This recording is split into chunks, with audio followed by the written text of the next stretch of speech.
நீங்கள் எல்லோரும் ஸ்பைடர்மேன் 1, 2, 3 பார்த்துருப்பீங்க. அதில் வந்துட்டு லவ் பண்ணுறத பற்றி தான் நான் இப்போ பேச போகிறேன். அந்த ஹீரோயின் இருப்பாள், அவன் வந்துட்டு பிரேக்கப் பண்ணிடுவான். அவன் பிரேக்கப் பண்ணுறானான்னு தெரில, இவன் பிரேக்கப் பண்ணானான்னு தெரில. அதுக்கப்புறம் அந்த ஃபஸ்ட்டு பார்ட்லேயே வந்து பிரேக்கப் பண்ணிடுவான். சரி, பீட்டரோட ஃப்ரெண்டு வந்துட்டு இது பார்த்துருப்பான். அது பார்த்துட்டு வந்துட்டு இவன் அடுத்து விட்டு சைஸாக வந்துட்டு லவ் பண்ணிக்கிட்டாரு. இது எங்கள் அப்பனுக்கு தெரிஞ்சு இவங்க அப்பாண்ட காமிக்கலான்னு பீட்டரோட வீட்டுக்கு வந்துட்டு எல்லாம் காமிக்கிறான். அவனும் ஒரு சைஸாக பார்க்குறான். பார்த்துட்டு வந்துட்டு ஏன்னா அவன் ஏற்கனவே கோலாத்தனமாக தானே இருக்கான். அதை பார்ப்பான் பாருங்க. இப்போ ஒரு வித்தியாசமாக பார்ப்போம் பாருங்க. ஃபஸ்ட்டு பார்ட்லேயே அவங்க அப்பனுக்கு பிடிக்காது. அதனால் பீட்டரோட ஃப்ரெண்டுக்கு வந்துட்டு பிரேக்கப் ஆயிரும். அது இல்லாமல் வந்துட்டு அவனுக்கும் பிடிக்காதுன்னு சொல்லுவான். அதுக்கப்புறம் வந்துட்டு 3ஆவதாக ஒருத்தர் லவ் பண்ணுவா. யார்?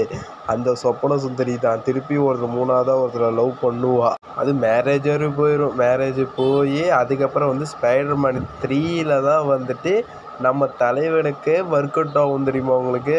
சரி ப்ரோ, இப்போ என்ன ஆகி போச்சு ப்ரோ? அப்புறம் எதுக்கு ப்ரோ இதெல்லாம் சொல்லிகிட்டு இருக்குன்னு கேட்டால், அது வந்துட்டு தலைவன் வந்துட்டு 3 பாட்லேயுமே எந்த பொண்ணு கூடயும் க்ளோஸாக இருக்க மாட்டான். அந்த 3ஆவது பாட்டில் வந்துட்டு கொஞ்சம் அந்த பிளாக் கலர் ஒரு அசிங்கமாக இருக்கும்ல, அது வந்து அவனுக்காக தொட்டுறதுக்காக தான் வந்துட்டு ஏதோ பொண்ணுங்கிட்ட அப்படியே சைஸாக இருப்பாள், சலுசாக இந்த மாதிரி.